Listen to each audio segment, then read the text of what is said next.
Yamwache mu akwa bado Adom TV bedwam dwumade yi eso de edi kan bedwam kase ansam ne obetie wo mu be ne kokobo akwa ma private schools se wonhwe won hu ye wo mu a charge ye no gigi school fees no jeje fe bia yensoma wo mu no won mu nyae no nsem bi na no pay mede bro Adom TV bedwam kase ko Facebook/Adom TV extra go TV 119 DSTV 280 ko YouTuber search Adom TV Tube na kwa adomonline.com semi eden sembebre wo ho medi afia amankwa tamaklo afia ni de miente se de semni chemu etie Free SHS Secretariat de kokobopa na ema private schools a wormo ehye free SHS program no ase ose wani die mu a wonhwe no wanye admission fee bia na we no eba ya wofo no mu bi na nei wormo ade ababeto mpedefo ni mu se yeje wormo admission fee emunsem eni.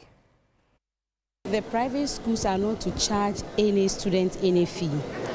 Those private schools that the government have absorbed into the free senior high school program are treated as day school.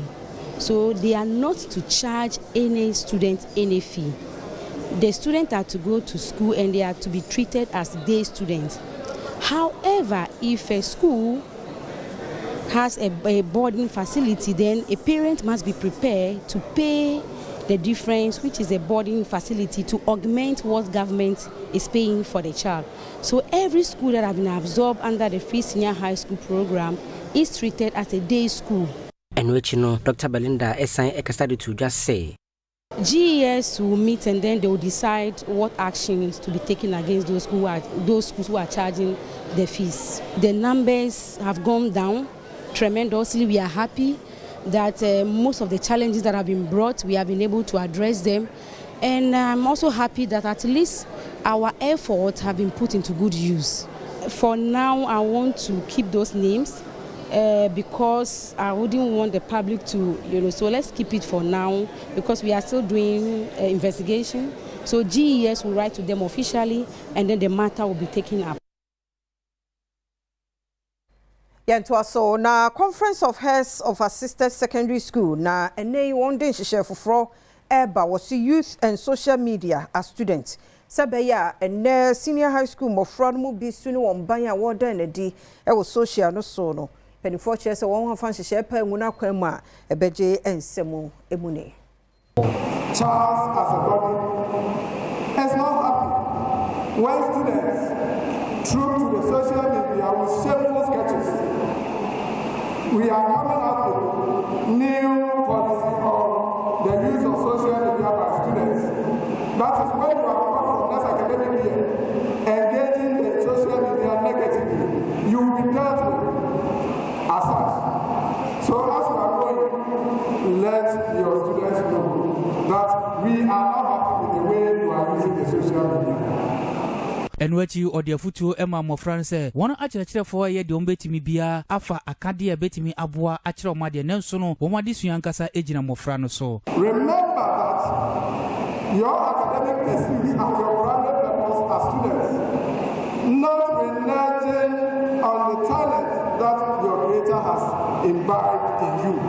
We as a body, Charles, is committed to improving the school environment from ensuring proper infrastructure to providing resources that enhances your learning experience. But all these will require your cooperation as students. Yantoso yegusoya wo school semu ensamo dia enuane a ewo se yedema Pastor Senior High Technical School ewo Nkwanta North wotimantemu na ne yesikibikils and toilet bia eno ormo akokora enuane sukumpanifo bo apro eno makohu sa ade we Adom TV kase etwase. We were asked to come see the place and then if something can be done to help.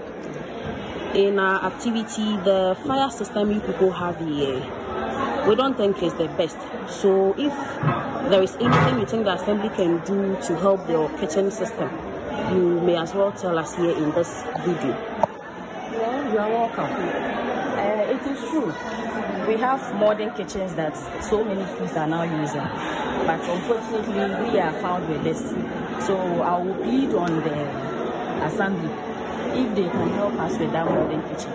It is done that the pot is fixed and the firewood is outside, and there's an extractor that takes the smoke out, so we don't get smoke in the kitchen. So I'll plead with the assembly if they can help us get such a. Right. Thank you, Madam Patience. And then what's that?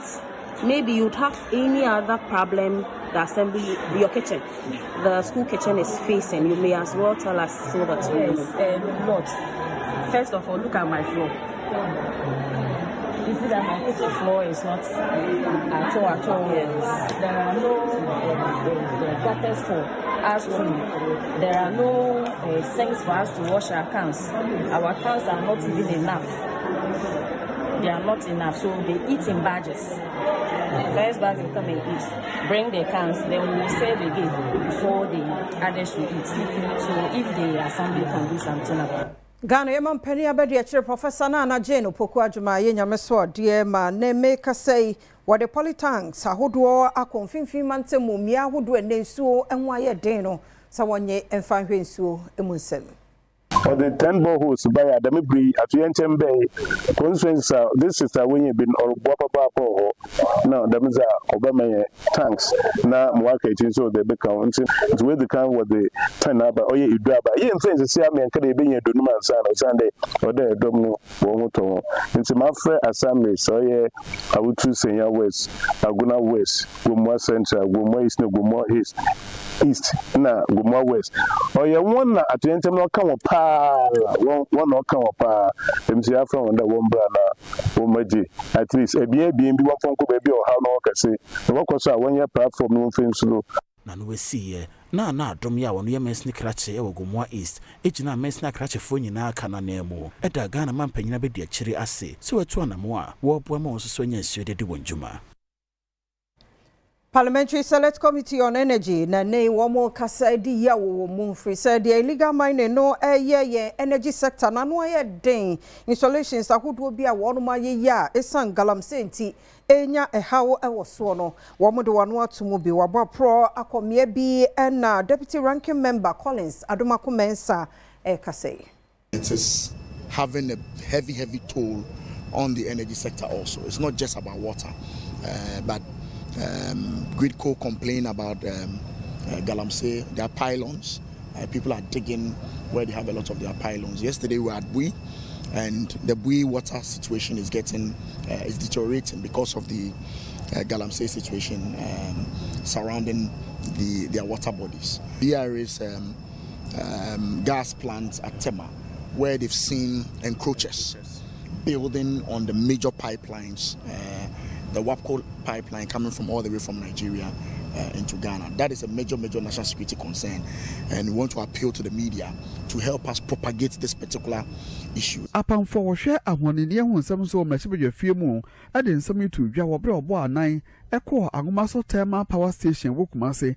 What do you quote your we see equity on Jumedi actually? What they are to just say, or may I want in near, said the who share Econo. When you had ye papa is unsende and Kania, but don't man and Kaya Benino, what me see anoa, and Kania no a general so, or Barman yes as I say, a biting and knee a share, I want in near you a queer war memo, but also was snake, a picture won't you dear wood demon. Now what me ask some Ghana my other share some pa, or you may tell you money body.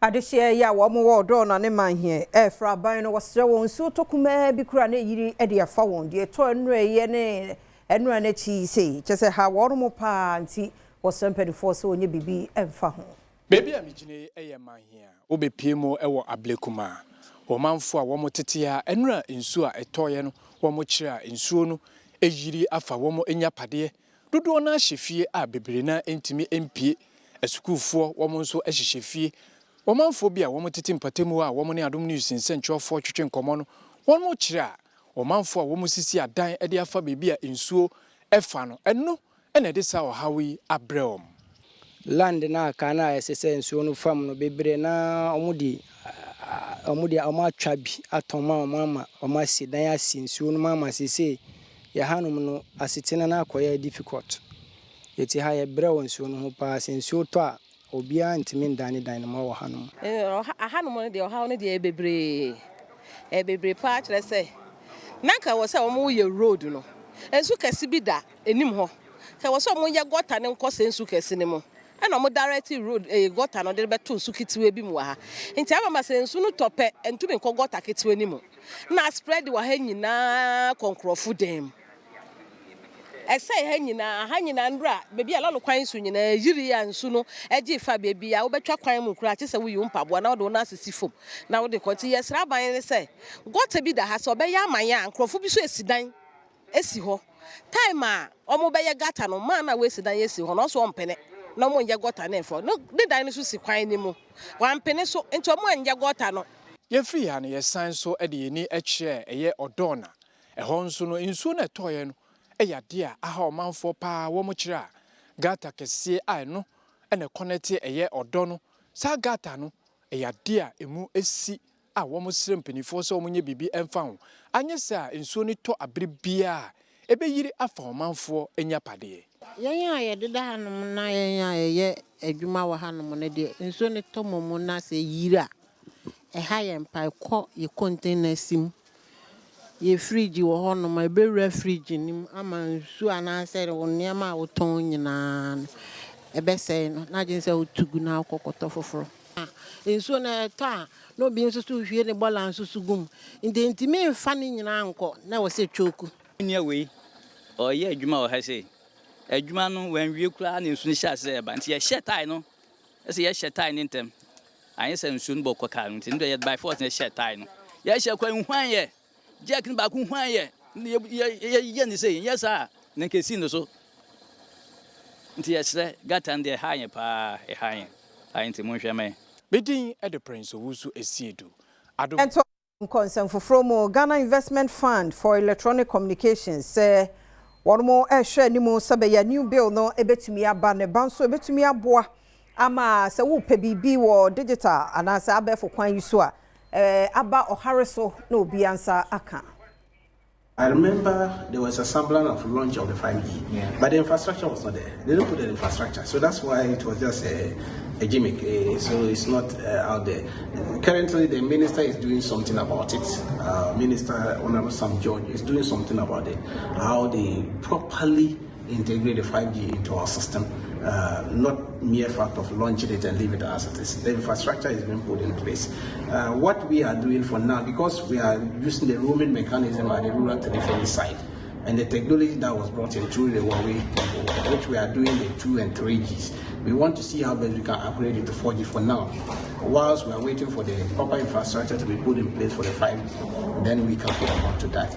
But for now, I think with what we are doing, for purposes of calling and all that, I do know that the 2G is a challenge, but we will upgrade it. Director General no assign editor just say Gifek edin hihye egu akwemu a womo ne agencies awodo bi ebeka bom na womo etusu anamo. Now this is the issues. Currently we have done about 1,555, and out of 1,177 of them are active. When I say they are active, I mean traffic is passing through it. People can make calls and all that, and in those communities. That means we have about 1,177 communities which are covered with this rural telephony technology that we are using. We still have some remaining one that we want to do. We are hoping that by the close of the year, we should be able to do the additional 461, which are not done yet.